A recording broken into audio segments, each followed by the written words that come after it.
In a small village, two men named Claus lived side by side. One was called Great Claus, for he owned 4 horses, and the other, Little Claus, had only one.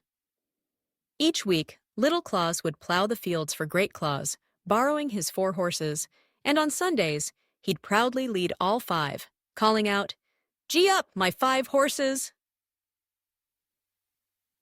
One day, this boast kindled Great Claus's envy.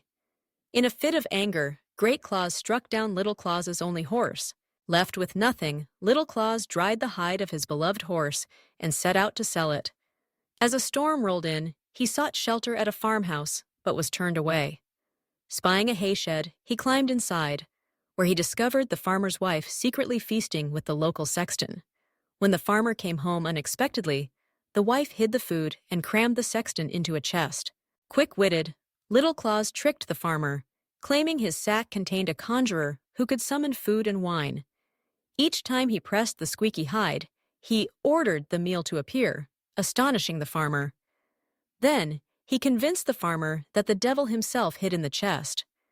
Desperate, the farmer paid handsomely for the magical sack and the chest, unaware he was simply buying a horsehide and liberating the terrified sexton, who in turn paid Little Claus for his freedom. Flush with gold, Little Claus returned home. Great Claus, burning with jealousy, slaughtered his own horses to sell their hides, but found only mockery and misfortune in town. His bitterness turned deadly. In a rage, he killed Little Claus's grandmother, mistaking her for Little Claus himself. Yet again, Little Claus's cunning saved him. He placed his grandmother's body in a cart and tricked an innkeeper into believing he'd killed her.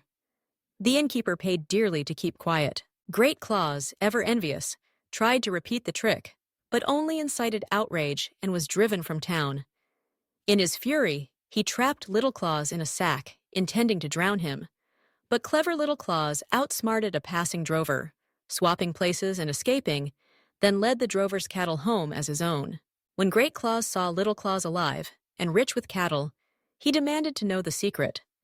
Little Claus claimed the cattle were gifts from the sea after he'd been drowned.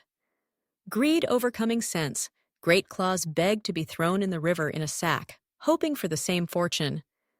Little Claus obliged, ensuring the sack sank swiftly, and was finally rid of his rival for good.